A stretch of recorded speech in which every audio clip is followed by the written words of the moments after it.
Here with Joe with JW Electric, and we're gonna kind of walk through the current electrical system of the house. Now that it's all opened up, you viewers can kind of get a real life view of what knob and tube wiring is. Maybe start to think about what's in your own house and long-term investment as far as replacement and what kind of a full replacement is, which is what we're doing here, versus if you just want to do maybe 1 or 2 rooms, and Joe can talk about that. So what knob and tube is lacking is that ground wire. Right, yeah, it's only a 2-wire system. There's just a hot and a neutral. There's not a pathway to ground. If you don't have the GFIs in place, you have to have a 2-wire outlet.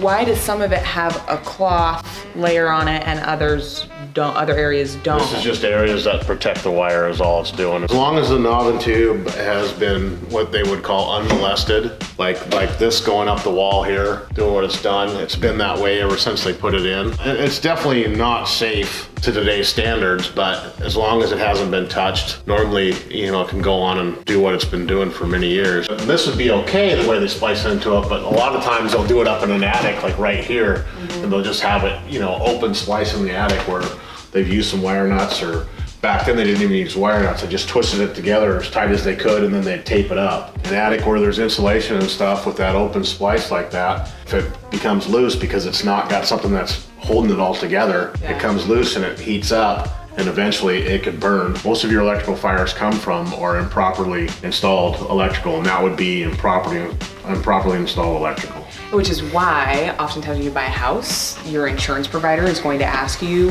what percentage of the house has knob and tube wiring. When we pulled everything down, so much of the insulation that came down was singed. I mean, had we not stripped down this entire bathroom and this entire kitchen down to the studs, we wouldn't have known any of that. And sure, we would have had a beautiful bathroom and a beautiful kitchen, but we don't know what's behind the walls. That's one of the pitfalls of buying the older houses here in Tacoma. Yeah. You know, of course, architecturally they're beautiful, but a lot of them have been untouched as far as the electrical goes. You know, they've just kind of put lipstick on the pig, so to speak, made them look nice, but then you still got that wiring in the walls that's 70, 60, 70 years old. When I met Joe, I said, we're taking out 100%, replacing 100% of the electrical. What do you need from me? And the only thing other than the demo that we had already done was to remove the lid downstairs, was to remove this ceiling. For us to get wiring to the floor above us, the first floor, it was imperative that we go through, we're gonna have to run wires through all of this down here. So having the lid off is gonna make it much easier. And this is great too, because then this entire floorboard can all get insulated. You can do many upgrades besides just your electrical here. They can run plumbing and HVAC and all that through these too. I mean, if you're that in love with the house and it's got that knob and tube wiring in there, you need to know that eventually, someday you're gonna have to replace that.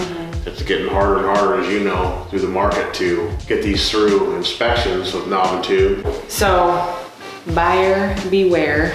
We're not saying that Craftsman houses are bad and we love them all. It's not saying necessarily that knob and tube wiring is bad, but nothing lasts forever. And when you're buying a home that's 100 years old, you may want to just really think about these things and what the long-term investment is going to be.